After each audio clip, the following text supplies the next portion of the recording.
Bonjour, mon nom est Félix Mathieu Bégin, je suis aménagiste principal à la MRC de la Nouvelle-Beauce. Aujourd'hui, je vous présente les modifications du schéma d'aménagement et de développement révisé relatives à l'agrandissement du périmètre d'urbanisation de la ville de Sainte-Marie en contexte de territoire sinistré.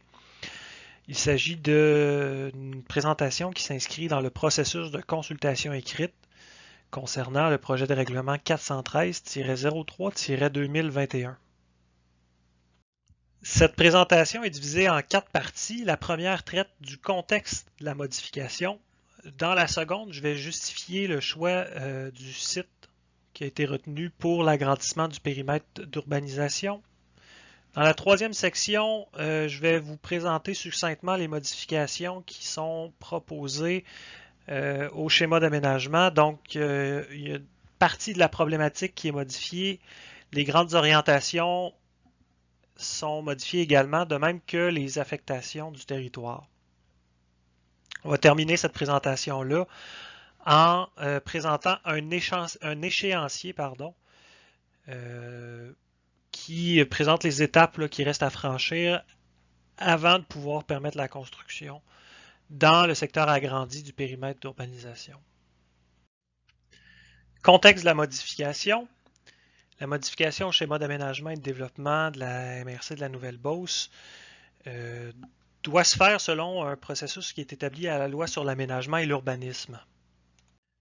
La loi sur l'aménagement et l'urbanisme, c'est la loi qui prévoit les mécanismes d'adoption des différents documents de planification, de même que les règlements en matière d'urbanisme et d'aménagement du territoire au Québec. C'est aussi la loi qui attribue les rôles en matière de planification et de réglementation à différents acteurs. Les trois principaux acteurs, si on veut, en matière d'aménagement du territoire au Québec, c'est le gouvernement, les municipalités régionales de comté, ou MRC, ainsi que les municipalités locales, incluant les villes, les paroisses, de même que les municipalités. Un des documents de planification qui est prévu à la loi sur l'aménagement et l'urbanisme, c'est le schéma d'aménagement et de développement. C'est le document qui est un pivot, si on veut, entre les orientations gouvernementales ainsi que les plans et règlements d'urbanisme des villes et des municipalités. Ce schéma d'aménagement et de développement-là donc prend les orientations gouvernementales et énonce des orientations et des affectations de territoire adaptées aux réalités régionales. Ensuite de ça, les villes et les municipalités sont chargées d'adopter des plans et des règlements d'urbanisme qui sont conformes à ces orientations et ces affectations qui sont prescrites au niveau régional. Ce sont les règlements d'urbanisme et non pas le schéma d'aménagement, donc, qui prescrivent si un permis de construction ou encore un certificat d'autorisation peut être émis, donc si le projet d'un citoyen ou d'un promoteur est conforme à la réglementation. Parallèlement à ça, on a la loi sur la protection du territoire et des activités agricoles, ou LPTAA, qui vient prescrire quelles sont les activités qui sont permises ou interdites à l'intérieur de la zone agricole qui a été décrétée par le gouvernement du Québec. Cette loi-là interdit essentiellement de faire autre chose que de l'agriculture à l'intérieur de la zone agricole, sauf exception. Il est possible aussi d'exclure des territoires de la zone agricole. C'est ce qui a été fait dans les dernières années. Une première demande d'exclusion de la zone agricole avait été préparée en 2015 par la MRC ainsi que la Ville afin d'obtenir l'exclusion de la zone agricole d'une superficie de 87,6 hectares. Cette demande-là s'est soldée par un refus de la Commission de protection du territoire agricole qui est chargée d'évaluer ces demandes-là. Donc la CPTAQ avait reconnu le besoin pour Sainte-Marie d'obtenir des nouveaux terrains pour poursuivre son développement résidentiel et économique. Cependant, la CPTAQ était insatisfaite du site qui avait été choisi à l'époque, affirmant que ce n'était pas le site de moindre impact sur l'agriculture. Entre-temps, sont survenus les crues centenales de la rivière Chaudière au printemps 2019, donc très peu de temps après le refus de la CPTAQ. À ce moment-là, il y a eu plus de 800 propriétés inondées, là. Donc le centre-ville a été sinistré là, dans sa presque totalité, ce qui a exercé une pression additionnelle là, sur les besoins en logement, les besoins en nouveaux logements, ainsi que les besoins en espaces commerciaux, là, afin de répondre non seulement à la croissance de la ville de Sainte-Marie, mais également la relocalisation des personnes et des entreprises sinistrées. Une nouvelle demande d'exclusion a donc été déposée à l'automne 2019 et cette demande-là, portant sur une superficie de 84,5 hectares, a obtenu l'aval de la Commission de protection du territoire agricole. Vous avez sur cette diapositive la démolition de logements qui a suivi le sinistre du centre-ville par les crues de la rivière Chaudière. Vous voyez qu'il y a eu 207 unités de logements qui ont été démolies dans des maisons unifamiliales, ce à quoi on ajoute 403 logements, oui, dans des bâtiments qu'on dit plex ou mixtes. Donc, ce sont essentiellement des appartements dans des blocs appartements ou encore des appartements qui étaient localisés au-dessus d'édifices commerciaux, là, de locaux commerciaux, pardon, ou encore de bureaux. Et donc, vous avez également 35 chambres et pensions là, qui viennent s'ajouter à ça pour un total de 645 logements qui ont été démolis, soit près de 400 bâtiments là, qui les contenaient. Aux démolitions résidentielles s'ajoutent 64 locaux commerciaux, de services, de bureaux, industriels, d'entreposage, donc tout ce qui s'appelle local non résidentiel, là, il y en a 64 qui ont été démolis. Il y en avait 47 qui étaient dans un bâtiment où on retrouvait aussi un logement, donc qui ont été déjà comptés là, à la diapositive précédente. Et il y en avait 17 là, qui n'étaient pas appariés à un logement. Donc, ça nous donne un total d'environ 385 bâtiments qui ont été démolis au centre-ville. Puis si on compte en nombre de locaux, c'est 64 locaux non résidentiels qu'on a perdus là, dans les démolitions à Sainte-Marie. Sur cette diapositive, on voit la croissance projetée de la population. C'est des données qui viennent de l'Institut de la statistique du Québec, l'ISQ, autrement dit. Donc, l'ISQ prévoyait en 2019 une croissance de la population qui devrait atteindre là, 15 000 habitants à Sainte-Marie pour 2036. Vous voyez que le groupe d'âge dont la croissance est le plus marqué, c'est les 65 ans et plus, dont les effectifs là, devraient presque doubler entre 2016 et 2036, donc sur 20 ans. C'est des projections de population, donc l'ISQ ne tient pas compte des phénomènes locaux quand elle émet ces projections-là, donc la disponibilité de logements ou de terrains pour la construction, par exemple, ou encore l'exode de la population qui suit des démolitions massives, comme l'a connu Sainte-Marie.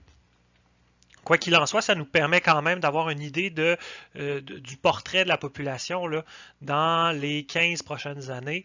C'est-à-dire que d'une part, il y aura une croissance et d'autre part, il y aura une stabilisation des moins de 65 ans, mais c'est les 65 ans et plus qui devraient connaître la plus forte augmentation d'effectifs. Autrement dit, croissance de la population, mais aussi vieillissement de la population. Vous avez justement sur cette diapositive le nombre de mises en chantier de logements dans les 10 dernières années pour Sainte-Marie et pour l'ensemble des autres municipalités de la MRC. Vous voyez que, bon an, mal an, la ville de Sainte-Marie accueille environ 40% des nouvelles constructions dans la MRC de la Nouvelle-Beauce. Vous voyez aussi que le nombre de en fait, vous avez une séparation par type de logement. Vous voyez que le nombre de mise en chantier de logements dans des bâtiments multi-logements est plus élevé à Sainte-Marie, généralement, là, que dans les autres municipalités de la MRC. Vous voyez également que le nombre de mises en chantier a connu un certain ralentissement là, après 2013 jusqu'en 2019 où, de nouveau, là, il y a eu un boom dans la construction. Il y a une année exceptionnelle en 2020 là, pour ce qui est de la construction, toute catégorie de logements confondus. Cette hausse-là est particulièrement marquée du côté des multi-logements, donc des logements dans des bâtiments à logements multiples.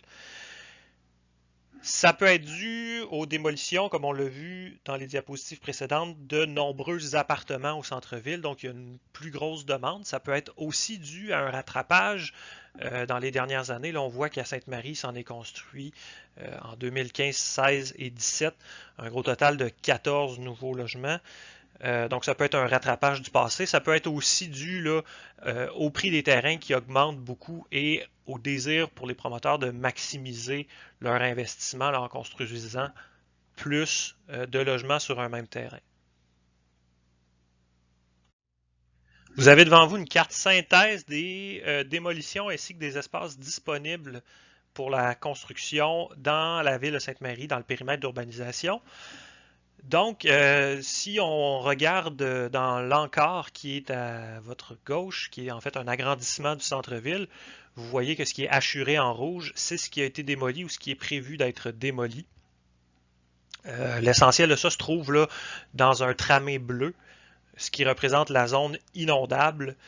0,20 ans, donc de forte récurrence, 5% autrement dit, de chance annuellement d'être inondé. Parallèlement à ça, on voit en jaune sur la grande carte, donc au-dessus du centre-ville, près de l'autoroute, les terrains disponibles pour la construction résidentielle. Lorsqu'on a fait le décompte à la fin de l'automne dernier, il y avait 75 terrains qui étaient disponibles. Il y en a beaucoup là, depuis qui ont été construits, essentiellement sur la rue André Giguère, la rue des Frères Paré, de même que les avenues Saint-Alfred et Sainte-Marianne.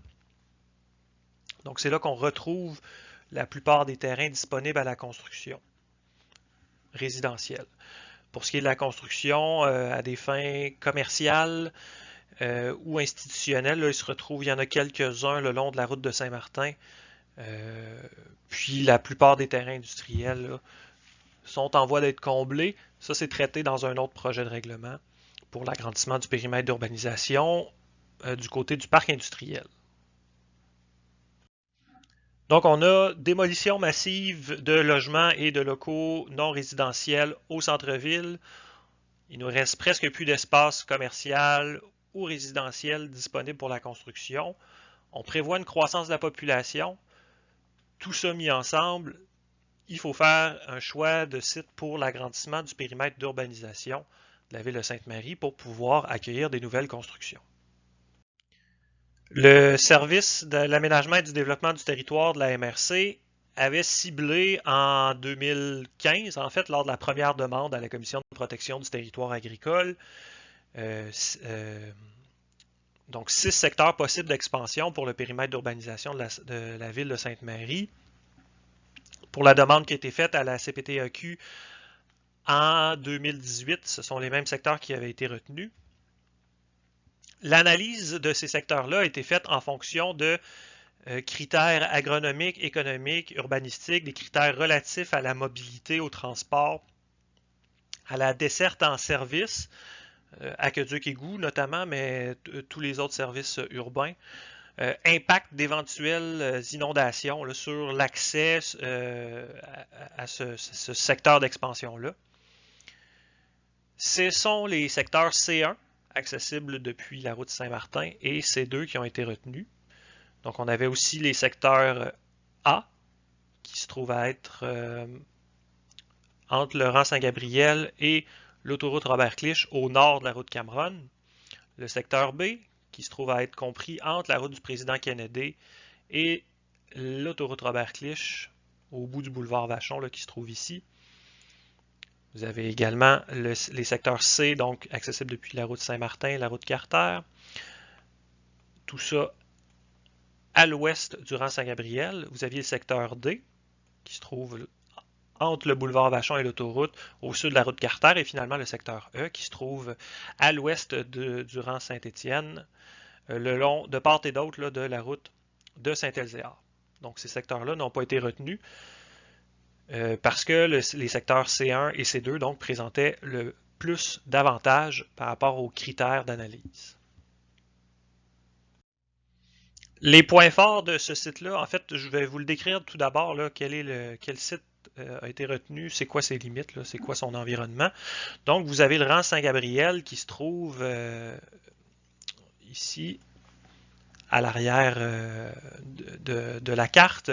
Vous avez la route Saint-Martin qui se trouve ici. Vous avez le boulevard Vachon qui passe comme ça au centre de l'image. Vous avez l'autoroute Robert-Clich qui passe ici, un petit peu plus vers le haut de l'image. Donc, vous avez le centre commercial qui se trouve là, le centre Castel, la polyvalente, le parc du domaine Tachereau qui se trouve plus au bas de l'image et tout en bas, la rivière Chaudière. Et donc, vous avez en pointillé rouge les contours du site qui a été retenu là, pour l'expansion du périmètre d'urbanisation de la ville de Sainte-Marie. Ce site-là a été retenu parce qu'il n'y avait pas d'impact sur les élevages. Donc, il y a une mécanique là, de distance séparatrice entre les installations d'élevage, que ce soit de l'élevage bovin, laitier, porcin. Donc, toutes les formes d'élevage d'animaux, on doit calculer des distances séparatrices là, afin d'assurer une bonne cohabitation là, par rapport à la dispersion des odeurs. Donc, vous voyez que le secteur découpé ne va pas jusqu'au rang Saint-Gabriel. C'est pour assurer finalement que les installations d'élevage qui sont présentes, les fermes au final qui sont présentes sur le rang Saint-Gabriel, n'aient pas de contraintes là, à leur expansion par rapport aux distances séparatrices pour les odeurs.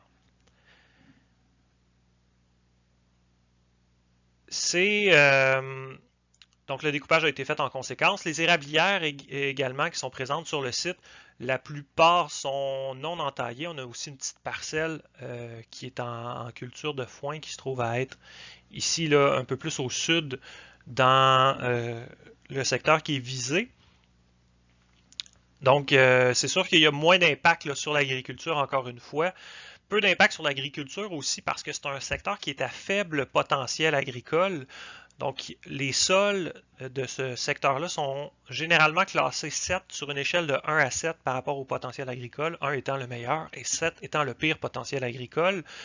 Il y a des contraintes de topographie, c'est un secteur qui est accidenté et c'est un secteur aussi qui est pierreux, donc contient une forte concentration de pierres là, dans le sol. C'était déjà une portion de territoire qui était identifiée à faible dynamisme agricole au schéma d'aménagement et de développement et qui était visée là, pour l'implantation de résidences sur des lots de grande superficie. Là, on parle de 15 hectares et plus.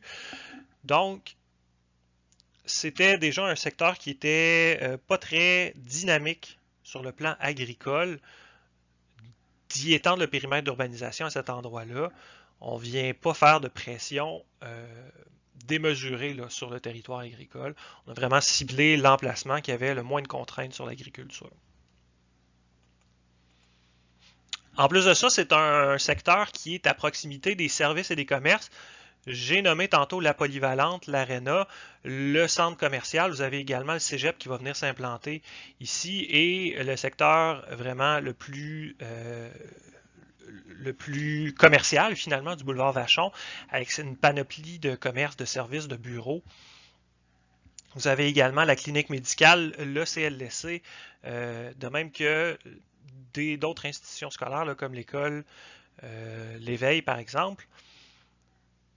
Ce qui, donc, au final, c'est vraiment un secteur qui est à portée de l'ensemble des commerces et des services, ou presque, là, disons des plus importants, des plus cruciaux dans la ville de Sainte-Marie.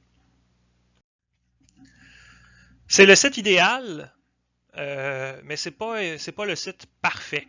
Il y a des contraintes qui font en sorte que le développement devra s'adapter. Ça ne rend pas le développement impossible, mais il y aura des adaptations à faire dans ce secteur-là. Vous avez par exemple la bande tampon pour le bruit le long de l'autoroute qui limite à certains usages la possibilité de s'implanter. Par exemple, les résidences le long de l'autoroute sans mesure d'atténuation, par exemple comme des matériaux de construction adaptés ou encore une butte coupe-son ou un mur coupe-son comme on a vu du côté ouest de l'autoroute, ce sont des mesures qui doivent être prévues. Vous avez également une bonne partie du site qui est en milieu humide ou hydrique. Autrement dit, vous avez donc des ruisseaux, de même que des marais, des marécages qui sont présents un peu partout sur le site. Vous voyez les cours d'eau et leurs bandes de protection riveraine en bleu et les milieux humides en vert. Donc vous voyez qu'ils se retrouvent partout là, sur le site. Vous avez aussi les pentes de plus que 16%. Elles sont représentées en orange sur cette carte-là. Donc, des pentes de 16%, c'est ce qu'on peut retrouver, par exemple, sur l'avenue Saint-Jean, entre le boulevard Vachon et le boulevard Taschereau, pardon, ou encore sur l'avenue du Bocage, entre le boulevard Taschereau et le boulevard La Montagne. Donc, c'est pas impossible d'y faire du développement, c'est pas non plus évident. Il y a des mesures qui peuvent être faites. Par exemple, les rues ne sont pas obligées d'être perpendiculaires nécessairement à cette pente-là. On n'est pas obligé de reproduire ce qui a été fait déjà là, dans les exemples que j'ai donnés. Donc, d'avoir des rues qui sont plus parallèles, si on veut, aux lignes de pente qu'on retrouve ici, et des constructions qui sont adaptées à la topographie. Donc, ça sera à prévoir dans le développement du site. Intéressons-nous maintenant au contenu même du règlement, donc au texte qui modifie le schéma d'aménagement. Donc, le règlement qui est en consultation aujourd'hui modifie la problématique. La problématique, ce sont les constats qu'on fait en analysant le territoire qui sont couplés à des questionnements. Donc, on se questionne sur quelles seront les décisions à prendre, quelles seront les intentions à adopter pour garder ou encore modifier ces constats-là. Dans le cas qui nous intéresse ici, la problématique du schéma d'aménagement parlait déjà des inondations, mais les abordait sans commune mesure avec ce qu'on connaît aujourd'hui. Donc, on vient insérer les constats qu'il y a eu une crue centenale de la rivière Chaudière en avril 2019 dans les cœurs ancestraux de Sainte-Marie, Vallée-Jonction et Scott. On va également faire le profil socio-démographique des secteurs touchés. À Sainte-Marie, c'est encore plus vrai. Ce sont des personnes... Généralement, la personne touchée par les inondations était plus âgée et moins en moyen que l'habitant moyen de Sainte-Marie, si on veut. On va également parler des démolitions subséquentes, des démolitions qui suivent des inondations comme on n'en avait jamais vu auparavant. Et le questionnement qui est couplé à ça, je vous lis le libellé. Face à un phénomène dont la récurrence et la gravité n'est pas en voie de s'atténuer, un questionnement inédit à l'échelle de Chaudière-Appalaches, voire de celle du Québec, s'impose. Faut-il maintenir ces noyaux urbains en place ou faut-il identifier un autre endroit de centralité? Pour répondre à ce questionnement-là, il faut donc adapter les orientations, ou autrement dit, la description des intentions. On avait déjà au schéma l'orientation renforcé le rôle de Sainte-Marie comme centre de service régional. Maintenant, on ajoute pour cette orientation-là qu'il faudra prévoir l'arrimage du nouveau secteur avec le reste de la ville. Et vous avez 3 éléments d'orientation qui seront précisés dans les prochaines diapositives, soit définir un nouveau cœur de ville hors de la zone inondable, déployer un boulevard urbain structurant, soit à partir de boulevards qui existent déjà ou de nouveaux boulevards, et finalement, développer un maillage entre ville et nature. Donc, l'intention de définir un nouveau cœur de ville hors de la zone inondable, qu'est-ce que ça veut dire en fait? C'est de consolider un centre-ville compact qui va favoriser le transport actif là, en ayant des distances de déplacement réduites et des aménagements en conséquence. C'est un endroit aussi qui a une identité singulière et une animation par des événements sociaux, culturels, sportifs et économiques. Donc, on retrouve déjà la plupart de ces événements-là dans ce qui est identifié sur la carte que vous voyez devant vous comme étant le centre-ville. C'est un lieu aussi qui a une concentration de services en alimentation, en divertissement, en culture, en éducation et en santé. Encore une fois, l'endroit qui est identifié en jaune sur la carte devant vous répond déjà, ne serait-ce que partiellement, si ce n'est complètement, à ces impératifs-là qui définissent un centre-ville. C'est aussi le lieu d'accueil des projets d'envergure. Donc, on a le campus du Cégep Beauce-Appalaches qui vient s'établir à cet endroit-là. On a également plusieurs projets résidentiels majeurs le long de la route Chassé. Et vous avez aussi le projet de relocalisation des installations de la commission scolaire, de la caserne de pompiers et de l'hôtel de ville qui sont également prévus le long de la route Saint-Martin. C'est également un lieu inclusif, donc qui permet à tous les marivrains et marivraines de s'y établir, d'habiter, mais également de consommer à cet endroit-là. Donc, il faut penser l'accès du lieu, que ce soit physique ou l'accessibilité sociale, en conséquence. L'intention de déploiement d'un boulevard urbain structurant, qu'est-ce que ça veut dire? Ça veut dire que cet axe de déplacement-là devra favoriser les déplacements collectifs, soit l'implantation éventuelle d'un service de taxibus ou d'autres formes de transport collectif qui pourraient éventuellement émerger à Sainte-Marie. Également favoriser les déplacements actifs, donc il y a eu une croissance de la pratique de la marche dans les dernières années. On veut que ça soit possible justement de miser sur cet intérêt-là qu'il y a par rapport à la marche pour favoriser des déplacements actifs vers les commerces de proximité. Ce sera un boulevard qui devra également, qui aura un traitement particulier au niveau de l'architecture, donc qui devra donner des bâtiments là, qui s'implantent de façon qui a un lien très fort avec la rue. Donc, on voit des exemples là, ci-dessus. Vous voyez des façades commerciales au rez-de-chaussée avec des logements qui viennent s'implanter par-dessus. Ça peut être ça, par exemple. Ça peut être, sinon, vous voyez à droite, dans le cas de bâtiments commerciaux, des bâtiments qui sont implantés près de la rue, donc qui ont un accès direct du trottoir avec un stationnement qui se trouve à l'arrière de ces édifices-là. Et justement, favoriser, lorsque possible, les stationnements situés en fond de cour, en arrière-lot, autrement dit. L'intention de faire un maillage entre ville et nature pourrait être traduite par l'expression « faute de grive, on mange des merles ». Autrement dit, vous avez vu les contraintes naturelles du site auparavant, je vous les ai présentées sur une diapositive précédente. Donc, on veut valoriser les services écologiques qui sont rendus par ces espaces naturels-là.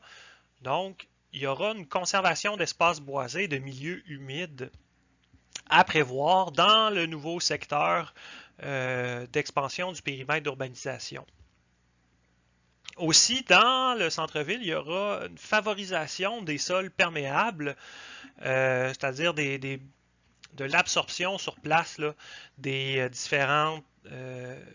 l'eau de pluie par différents moyens, de même que l'utilisation de matériaux réfléchissants pour minimiser l'effet des îlots de chaleur qui va se faire de plus en plus ressentir dans les prochaines années. Il y a également le développement ainsi que l'amélioration de sentiers utilitaires et récréatifs. Donc, il y en a déjà qui ont été implantés, là, par exemple le long de la route Saint-Martin, le long du boulevard La Montagne. Ça va être de bonifier ces sentiers-là et de les raccorder avec le réseau de sentiers, un réseau de sentiers qui sera mis en place dans le secteur d'expansion du périmètre d'urbanisation. Donc, concrètement, dans le règlement, les objectifs et les interventions de la MRC et seulement de la MRC seront inscrites et dans le schéma d'aménagement, on va inscrire que, en fait, on va ajouter ce que vous voyez en jaune devant vous. Donc, on va ajouter des objectifs et une intervention. On va finalement assurer la disponibilité d'espaces commerciaux non seulement le long du boulevard Vachon et de la route Cameron, mais également le long d'un nouveau boulevard perpendiculaire à la route Saint-Martin, à tout le moins dans une certaine portion là, du secteur d'expansion du périmètre d'urbanisation. Comme objectif également, il y aura de requalifier le secteur sinistré par la crue historique de 2019, donc le centre-ville ancestral si on veut. Il y aura cet objectif-là qui sera inscrit également au schéma d'aménagement. Et il y aura également l'objectif de planifier un nouveau centre-ville hors de la zone inondable, avec comme intervention de la part de la MRC l'affectation centre-ville. Donc on va définir une nouvelle portion de territoire comme étant le centre-ville qui va englober les activités structurantes actuelles et projetées. Donc, une affectation dans un schéma, je vous l'ai déjà dit, c'est le découpage du territoire en fonction des orientations pour justement mettre en œuvre les orientations, les objectifs et les interventions. Le règlement qui modifie le schéma, qui est actuellement en consultation, va venir prévoir une nouvelle affectation qui s'appelle l'affectation centre-ville. L'affectation dans un schéma d'aménagement, ça prévoit des usages qui sont autorisés, des usages qui sont compatibles, ainsi que des densités d'occupation. Dans ce cas-ci, l'affectation centre-ville elle prévoit essentiellement que c'est Sainte-Marie qui devra avoir une réflexion par rapport à la réglementation dans ce secteur-là. Donc, on vient définir que le long du boulevard structurant, il devra avoir des occupations résidentielles de moyenne à forte densité et de faible à moyenne densité ailleurs, mais ce sera à la ville de Sainte-Marie de définir à l'intérieur de son plan d'urbanisme qu'est-ce que sont les moyennes, faibles et fortes densités et de mettre ça en œuvre dans sa réglementation. Vous avez sur la carte de droite la localisation de cette nouvelle affectation-là, donc vous voyez que c'est compris entre la voie ferrée et l'autoroute. Vous avez également la route Saint-Martin, une partie du secteur d'expansion du périmètre d'urbanisation, pas l'entièreté. On longe un peu l'autoroute et dans le fond, vous voyez une ligne ici qui est parallèle à la route Saint-Martin qui en fait va englober l'ensemble des terrains qui donnent façade finalement sur la route Saint-Martin. Et vous avez la limite nord qui est constituée en fait de l'interface entre le parc industriel et le reste de la ville. L'échéancier d'adoption et d'entrée en vigueur de tout ça est prévu à la loi. Ça dépend du rythme des séances et du rythme d'envoi des avis, par exemple, des municipalités et du ministère des Affaires municipales. Donc, je vous le rappelle, le schéma, c'est un document de planification qui fait le pivot entre les orientations gouvernementales ainsi que les municipalités. Donc, vient faire l'arrimage entre ces orientations du gouvernement et la planification locale. Et cet arrimage-là se traduit dans l'échéancier. Vous avez l'adoption du projet qui est déjà réalisé. Ça a été fait à la mi-mars. Donc, l'adoption du projet doit être suivie des consultations publiques qui sont en cours au mois d'avril. Le ministère des Affaires municipales et de l'Habitation ainsi que les municipalités du territoire ont finalement 2 mois là, suivant la réception des documents pour donner leur avis. Suite à quoi la MRC peut adopter le règlement qui modifie son schéma d'aménagement, qui doit encore être approuvé par le ministère des Affaires municipales, lequel a 2 mois pour donner son approbation. Et une fois l'approbation donnée, c'est là que le schéma modifié va entrer en vigueur et que la ville de Sainte-Marie devra modifier sa réglementation d'urbanisme qui devrait, elle a jusqu'en février-mars 2022, là, si le schéma entre en vigueur en juillet-août. Donc la modification des règlements de Sainte-Marie devrait entrer en vigueur là, au plus tard au printemps 2022 et c'est à ce moment-là que les permis de construction, en fait que les infrastructures pourront être construites, que les permis de construction pourront être donnés. Mais ça dépendra éventuellement de la ville de Sainte-Marie. Pour ce qui est du schéma d'aménagement, son entrée en vigueur donc devrait se faire avant le mois d'août, avant la fin août 2021. C'est une période de consultation écrite, donc vous êtes invité, si vous en avez, à soumettre vos questions et commentaires au service de l'aménagement et du développement du territoire de la MRC. Vous avez jusqu'au 15 avril 2021 pour transmettre vos questions, vos commentaires et vos observations. Vous pouvez le faire par courriel. Marie-Pierre Lessard, qui est technicienne en bureautique, va faire la réception de ces questions, commentaires et observations. Son adresse courriel est mplessard@commercialnouvellebosse.com. Vous pouvez également nous soumettre vos observations par la poste. Vous envoyez ça aux soins du service de l'aménagement et du développement du territoire à la MRC de la Nouvelle-Beauce, au 268 rue d'Assise, bureau 103, à Vallée-Jonction, Québec, G0S3J0. C'est ce qui conclut la présentation. Merci de participer à cette période de consultation écrite.